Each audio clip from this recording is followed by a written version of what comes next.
Bonjour, mon nom est Ariane Ouellette. Je suis artiste en art visuel. J'ai aussi un deck en photographie. La formation en fait que je vais vous présenter aujourd'hui, c'est un peu de la photo de brousse, comment faire soi-même la reproduction de ses œuvres d'art et aussi un petit peu aborder quelques notions d'œuvres toutes tridimensionnelles, mais avec vraiment les équipements de base qu'on trouve à la maison, vraiment photo de brousse. Donc, je vais vous donner quelques étapes de la formation. Ça prend, pour commencer, un bon trépied, idéalement avec des pattes ajustables et plus le trépied est lourd, plus il va être stable. On a différents types de caméras. Moi, je recommande, quand c'est possible, d'utiliser une caméra réflexe, donc une caméra sur laquelle on peut changer d'objectif. Pour les lentilles, dans le fond, on peut utiliser toutes sortes de lentilles, mais ce que je recommande de ne pas faire, c'est surtout les lentilles grand angle à ne pas utiliser parce que ça déforme énormément l'image. On peut, avec ces caméras-là, on peut choisir de travailler avec un réglage complètement automatique. Moi, je vais vous montrer quand on se met en mode manuel, donc sur les petites roulettes ici qu'on trouve, il y a souvent un M. Donc, il faut après ça ajuster chacune des composantes de la caméra. En commençant, en fait, c'est que quand on se met sur manuel, il faut choisir le diaphragme, donc la quantité de lumière qui entre dans la caméra, la vitesse à laquelle on travaille et aussi le ISO qu'il faut régler. Donc, le ISO, c'est la sensibilité de la caméra à la lumière. Je recommande idéalement de mettre un ISO assez bas, donc entre 100 et 400 ISO. Si on utilise un ISO très élevé, c'est ce qu'on va faire normalement pour faire la photographie quand il fait plus noir, mais ça a tendance à faire un grain très gros qui va déranger la qualité de l'image. Donc, idéalement, vous commencez par mettre votre ISO à 200 ou 400 gros maximum. Accessoire que je recommande d'utiliser, mais qui n'est pas non plus obligatoire, c'est un filtre polarisant. Donc, c'est un filtre circulaire qu'on va visser devant la lentille et qui sert en fait à couper les rayons de lumière parasites qui peuvent délaver les couleurs. Idéalement, quand on fait de la reproduction d'œuvres d'art, on essaie d'avoir la meilleure qualité optique possible. Donc, on va travailler avec une toute petite ouverture. C'est ce qui va donner le meilleur rendu et le meilleur focus. Donc, si vous pouvez travailler à F11, F16, F22, c'est ce que je préconise. Mais des fois, quand on est dans des situations où l'éclairage est moins fort, on peut aussi travailler avec des ouvertures plus grandes, mais à ce moment-là, ça va avoir des impacts sur la profondeur de champ. Donc, ça peut être correct pour faire du 2D, des aquarelles, des tableaux qui sont plats, mais si on va travailler avec, par exemple, de la sculpture ou des œuvres qui ont beaucoup de relief, c'est préférable d'aller travailler à des ouvertures plus petites qui vont donner une profondeur de champ, donc un focus qui est plus grand. Dans certains cas, par exemple, si vous photographiez du bijou ou si vous faites de la photographie alimentaire, des assiettes ou des objets de plus petit format, on peut vouloir, pour des raisons esthétiques, que le fond de l'image soit flou et que le devant soit flou et que la zone qui est au focus est très, très mince. À ce moment-là, c'est important d'ouvrir le diaphragme au plus grand possible, donc avec des F4, F3.5 selon les lentilles. Donc, ça va donner une zone de focus très, très mince. Et à ce moment-là, ce qui est important, c'est de bien choisir sur quelle partie de l'image on va faire le focus parce que le reste va être vraiment très, très flou, surtout si on se rapproche beaucoup. Donc, dans le cas où on voudrait photographier, par exemple, une sculpture, selon la taille de l'œuvre qu'on a à photographier, des sculptures de petit format, on peut travailler ça sur une table plutôt qu'un chevalet. Idéalement, il faut avoir une surface qui va être assez neutre. Donc, si c'est une table de verre ou quelque chose d'une couleur sobre, on va éviter d'avoir des surfaces, table de pique-nique, nappe de couleur, ou bien on met un tissu très, très neutre. On essaie d'avoir aussi un fond, parce que le fond, si on photographie une sculpture, évidemment, le fond va apparaître. Donc, on essaie d'avoir un fond le plus neutre possible. Quand on travaille, surtout à main levée, il faut faire attention d'avoir une vitesse d'obturation qui est assez rapide. Donc, on vise...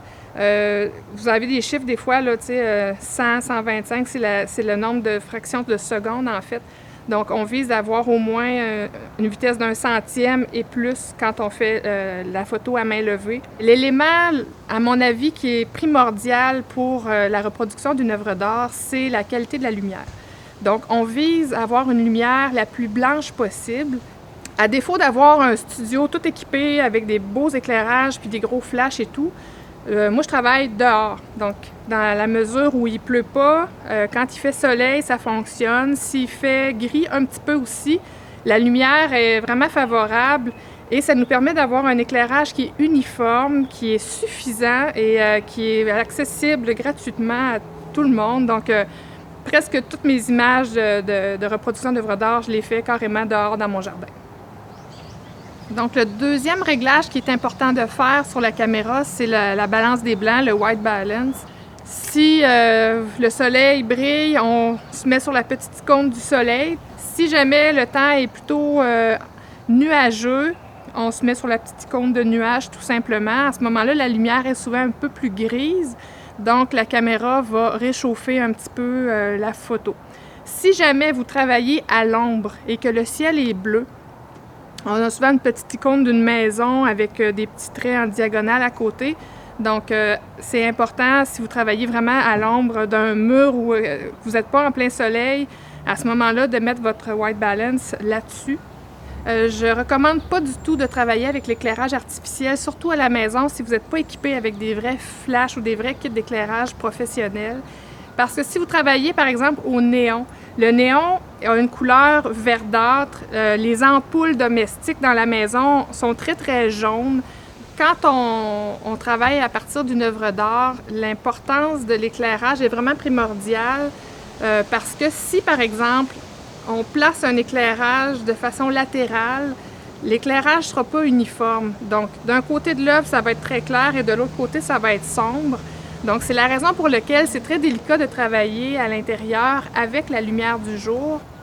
La première chose à savoir quand on commence à s'installer, c'est que, on installe notre tableau sur le chevalet et on va installer la caméra sur le trépied de façon à ce que la lentille arrive au milieu de l'œuvre.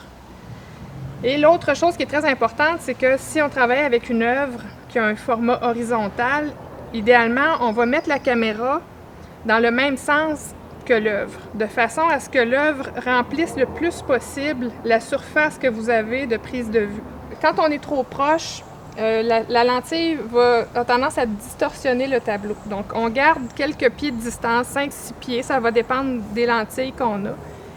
La façon de savoir si l'objectif est bien placé, c'est que quand on regarde dans notre viseur, si on est croche, on va voir les bords de l'œuvre qui ne sont pas parallèles. Si jamais le chevalet est légèrement incliné vers l'arrière, à ce moment-là, on va monter l'objectif et viser l'objectif de la caméra un peu vers le bas, de façon à toujours conserver cet angle-là de 90 degrés. Donc, dans notre viseur, c'est très, très important de vérifier que les deux côtés, à gauche et à droite, sont exactement parallèles avec le viseur de la caméra. Dans le cas où on travaille avec des œuvres qui ont du vernis brillant, il faut faire attention de se placer vraiment devant notre œuvre pour s'assurer qu'il n'y a pas de reflet du soleil dans le vernis. Donc, au moment où vous placez votre caméra, c'est important que si il y a une signature sur l'œuvre, il faut faire attention de toujours s'assurer que la signature est bien lisible et bien présente à l'intérieur du cadrage. Ce que je vous conseille, qui est assez important à faire, c'est dans ce qu'on appelle une fourchette d'exposition. Et la fourchette d'exposition, c'est qu'on va photographier en changeant soit l'obturateur ou la vitesse, de façon à surexposer d'un cran ou deux crans vers en haut ou de sous-exposer légèrement l'œuvre, ce qu'on appelle faire la fourchette. Donc, les gens se demandent souvent si leur fichier est de bonne qualité.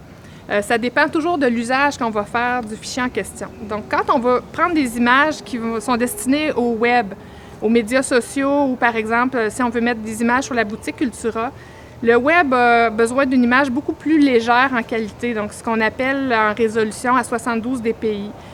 Par contre, si vous avez besoin de faire des images pour un journal, pour une revue ou pour tout type de publication de bonne qualité, il faut vraiment viser à avoir des fichiers qu'on appelle plus lourds, donc qui ont plus d'informations dedans. Si on va vers des versions papier, viser d'avoir des 4 MB, 5 MB jusqu'à 10, 12 MB si c'est possible.